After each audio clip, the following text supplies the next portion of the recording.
अस्सलामुअलैकुम मशारिब इरफानी, आप तमाम लोगों का इस्तकबाल है ख़बर MIM में।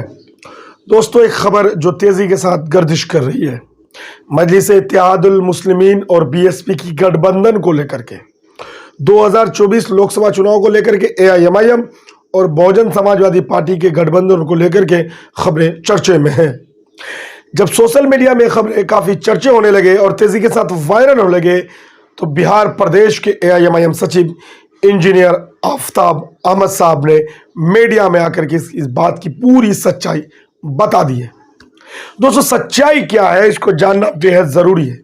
मैं विस्तार से इसको बताऊंगा कि सच्चाई क्या, क्योंकि BSP के साथ अगर मजलिस इत्तेहादुल मुस्लिमीन का गठबंधन होता है तो यकीनन जो है इसका असर ज्यादा उत्तर प्रदेश में देखने को मिलेगा, क्योंकि उत्तर प्रदेश में BSP की अपना पैड है और मजलिस इत्तेहादुल मुस्लिमीन की संगठन पूरे प्रदेश में है।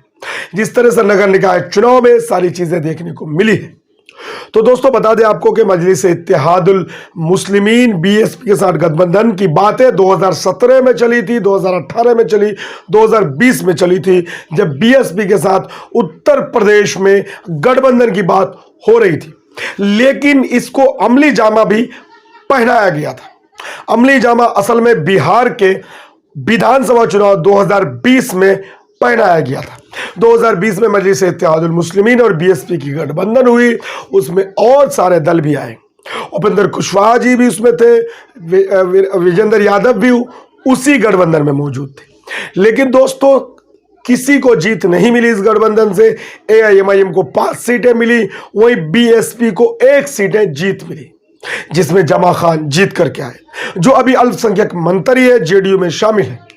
चुनाव जीतने के बाद मंत्री की ललक और मंत्री की ख्वाहिश ने उसे बगावत पर मजबूर किया और BSP पार्टी छोड़ करके उन्होंने JDU ज्वाइन कर ली और बिहार सरकार के मंत्री बन गए।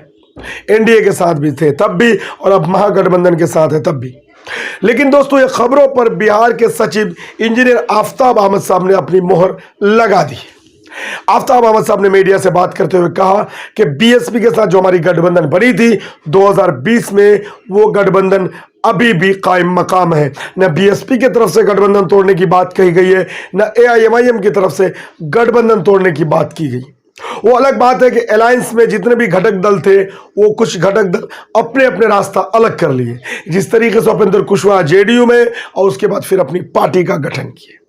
वीरेंद्र यादव की बात अगर करें तो RJD में शमूलियत इख्तियार कर ली, और जो घटक दल जो पार्टियां थी वो अभी भी एक साथ है।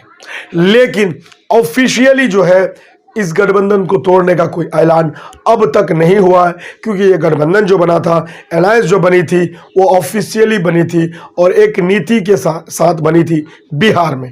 लेकिन कामयाबी AIMIM को मिली और BSP को मिली, लेकिन धोखा दोनों पार्टी को मिली।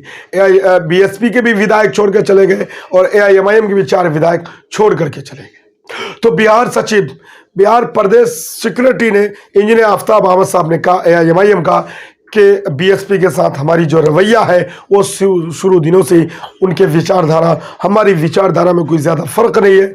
दोनों का विचारधारा अंबेडकर साहब को लेकर के बेहतर है, क्योंकि आप जानते हैं सदुद्दीन ओवैसी साहब ने गांधी से भी बड़ा नेता अंबेडकर साहब को बताते हैं, और BSP भी अंबेडकर साहब की विचारधारा को लोगों में पहुंचाने की कोशिश करती। तो दोस्तों, AIMIM और मजलिस इत्तेहादुल मुस्लिमीन और BSP का गठबंधन तय है। 2024 में गठबंधन होना है और गठबंधन होकर चुनाव लड़ेगी दोनों पार्टी। यकीनन आपको यकीन दिला दूं कि दोनों का गठबंधन संभवतः हो